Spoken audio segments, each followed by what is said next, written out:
بسم اللہ الرحمن الرحیم۔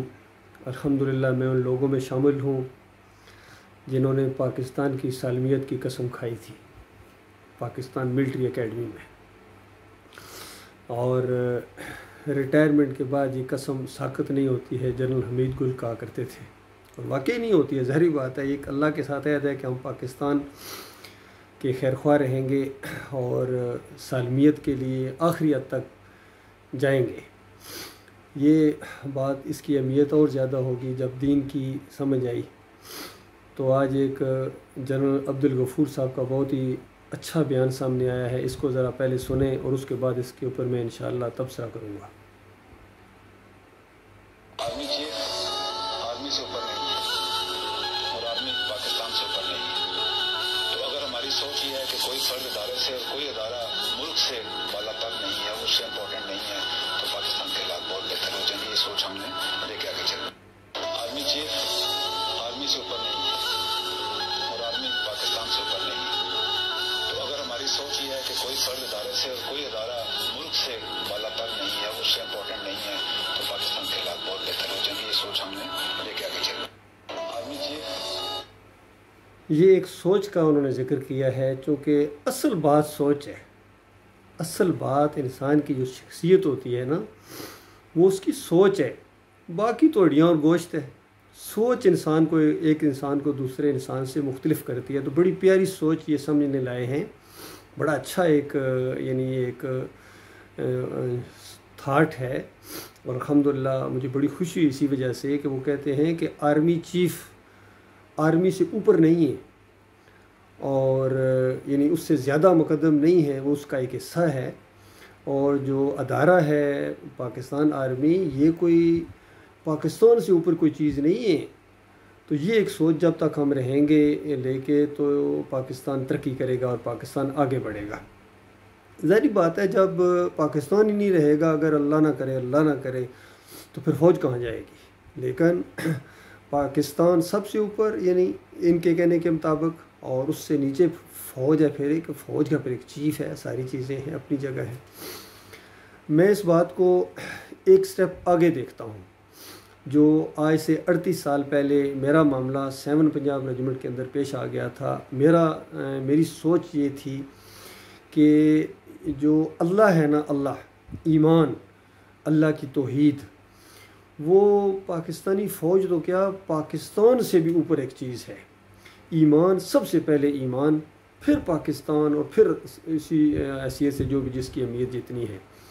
بلکہ جب جنرل مشرف صاحب نے وہ کتاب لکھی تھی کہ سب سے پہلے پاکستان، تو گویا اس کا میں نے جواب دیا تھا ان کو اپنی ایک بک کے اندر، دا یونیک سلوشن کے اندر، کہ سب سے پہلے ایمان، پھر پاکستان، اور پھر ساری باتیں۔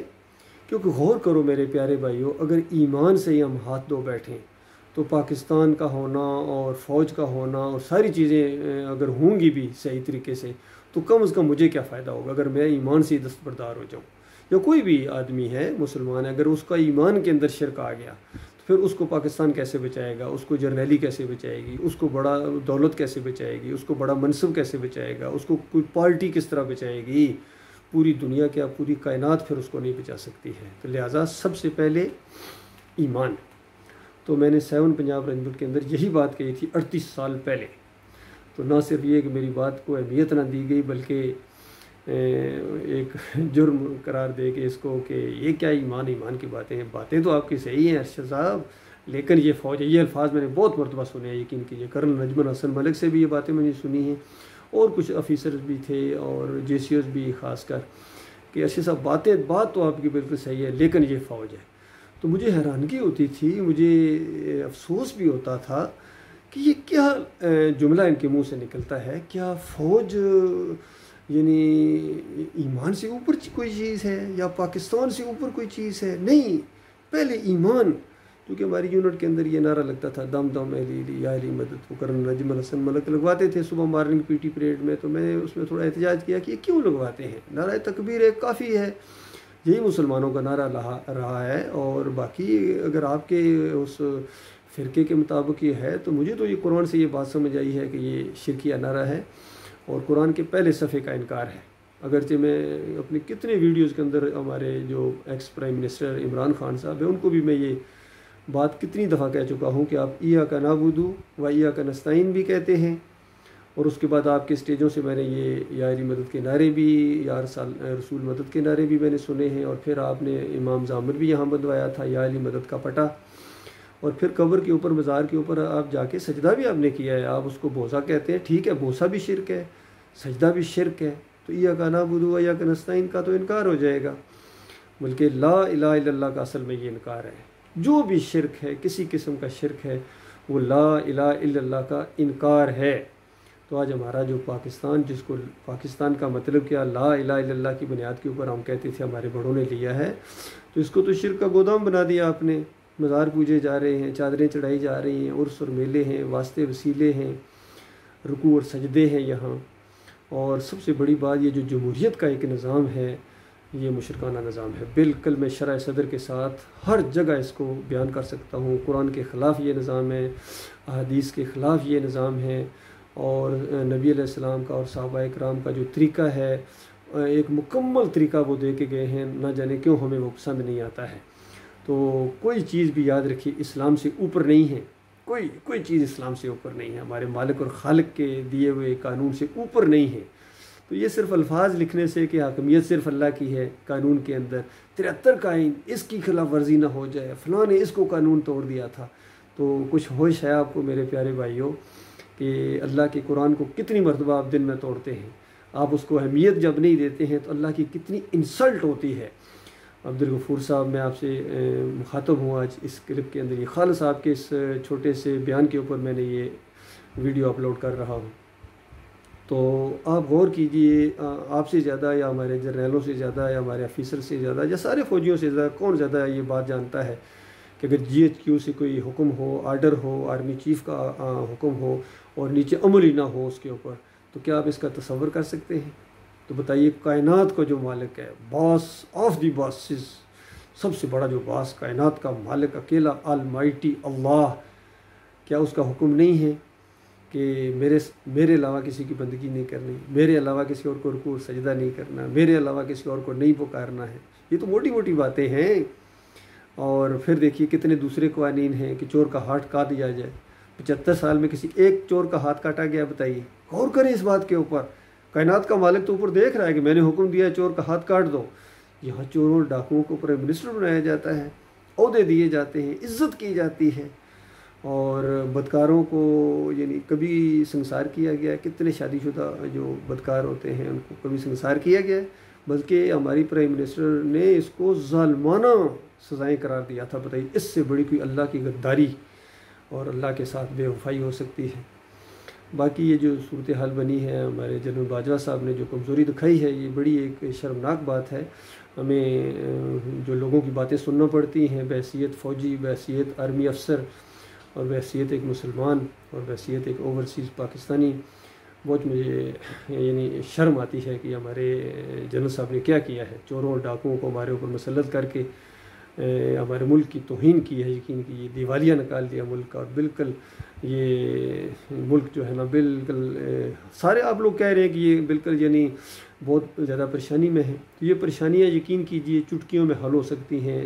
جنرل غفور صاحب اور ہمارے جنرل جو فیض صاحب ہیں، جنرل باجوہ کو بھی میں کہہ رہا ہوں تھوڑا سا احساس پیدا کریں، ذرا اپنے اندر مضبوطی لائیں اور اللہ کو آگے کر دیں۔ یقین کیجئے اللہ کو سب سے اوپر رکھیں، پھر نیچے پاکستان، اور پھر ہماری فوج، پھر ہمارا سسٹم، سب چیزیں اسی طریقے سے ہیں۔ اسی طرح اگر کوئی مذہبی جماعت بھی ہے تو وہ اللہ سے آگے نہیں ہے، ان کا امیر جو ہے وہ اللہ سے آگے نہیں ہونا چاہیے۔ ان لوگوں نے یہی معاملہ کیا ہوا ہے، اللہ سب سے پیچھے چل گیا، اللہ کی کوئی اہمیت ہی نہیں آئی۔ تو اللہ کو سب سے اوپر لائیں، اس کو اکیلا معبود مانیں، اس کے علاوہ کوئی معبود نہیں ہے۔ وہ داتا ہے، وہ دستگیر ہے، وہ مشکل کشا ہے، وہ حاجت روا ہے، اس کو پکارا جائے گا، اور اس کے علاوہ کسی اور کو نہیں پکارا جائے گا۔ کسی اور کی نظر و نیاز نہیں ہوگی، کسی اور کے رکوع سجدے نہیں ہوں گے، بلکہ ان سب کا کلا کما کر دیا جائے گا۔ چاہے جائے کہ ہم ان کی حفاظت کریں، کیا ہم اس لیے اللہ تعالیٰ نے ہمیں عزت دی تھی، انسان بنایا، ہمیں افسر بنایا، آرمی چیف بنایا، جرنیل بنایا، اس لیے کہ شرک کی حفاظت کریں؟ ہم اپنی پولیس کو استعمال کریں، اپنے رینجرز کو استعمال کریں، اپنی فوج کو استعمال کریں اس شرک اور کفر کی حفاظت کے لیے، اس کافرانہ اور مشرکانہ نظام کی بقا کے لیے۔ کتنے افسوس کی بات ہے جب میں نے یہ باتیں سنی ہیں کہ پاکستان کی بقا جمہوریت میں ہے۔ نہیں، پاکستان کی ذلت اور خواری اس جمہوریت کے اندر ہے۔ 75 سالہ تاریخ گواہ ہے اس بات کے اوپر۔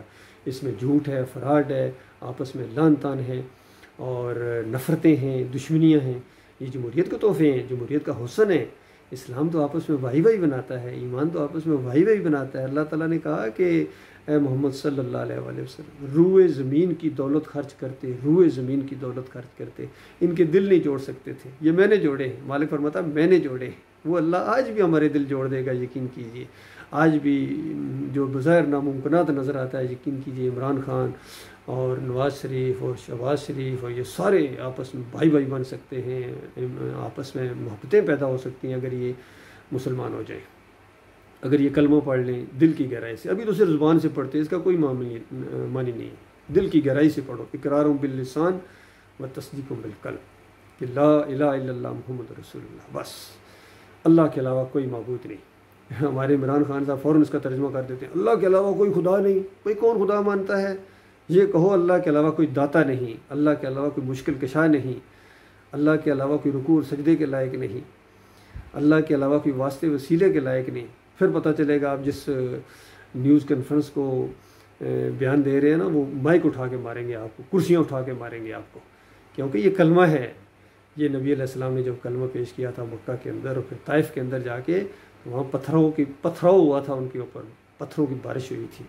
اور یہاں ہمارے علماء اس کلمے کو بیان کرتے ہیں اور تالیاں بجتی ہیں آگے اور زندہ باد کے نعرے لگتے ہیں۔ اصل میں یہ وہ کلمہ ہے ہی نہیں ان کے نزدیک۔ ان کے فرقے ہیں، مسلک ہیں، کوئی بریلوی، کوئی دیوبندی، کوئی اہل حدیث، کوئی سلفی، کوئی صوفیزم، سب ہر چیز ان کے پاس ہے۔ نہیں ہے تو دین اسلام نہیں ہے۔ تو میرے بھائیوں آگے بڑھو، فوج اس مسئلے کو حل کرے۔ میں آپ کی انشاءاللہ رہنمائی کرنے کے لیے تیار ہوں اس معاملے میں، اور پوری طرح قرآن اور حدیث کے مطابق معاملات چلا سکتے ہیں ہم۔ ہمت کرو، یقین کیجیے کچھ بھی نہیں ہوگا، اللہ تعالیٰ ہمارے ساتھ ہوگا، اور پوری دنیا آپ ایک کر کے بھی آپ کا کچھ نہیں بگاڑ سکتی ہے، کیونکہ اللہ سب سے اوپر ہے۔ کوئی ایک بھی ایسا نہیں جس کی چوٹی اللہ نے نہیں پکڑی ہوئی ہے۔ یہی مسئلہ میں نے آج سے 38 سال پہلے سے پنجاب میں بیان جب کیا تھا تو وہاں ماحول ایسا بنا دیا، انہوں نے مجھے فوج سے نکال دیا اسی ایک جرم کی وجہ سے۔ آپ پوری تحقیق کروا لیں، کورٹ آف انکوائری کروا لیں، ابھی تو وہ لوگ بھی زندہ ہیں تو سارے لوگ آپ ان سے پوچھ بھی سکتے ہیں۔ لیکن مسئلہ یہ نہیں ہے، مسئلہ یہ ہے کہ اگر یہ ایمان اور عقیدے کی بات کو نہ مانا گیا، اللہ کو آگے نہ لایا گیا، باقی سب کو پیچھے نہ کیا گیا، یہ سوچ اگر آگے نہ بڑھی تو پاکستان کو میں کہتا ہوں آپ پوری دنیا سے زیادہ فلاحی ریاست بنا دیں، لیکن جنت نہیں جا سکیں گے۔ جنت تو ایمان خالص کے ساتھ جوڑ دی گئی ہے، توحید کے ساتھ، ایمان خالص کے ساتھ، رد شرک کے ساتھ جوڑ دی گئی ہے۔ اللہ تعالیٰ غور و فکر کرنے کی توفیق عطا فرمائے۔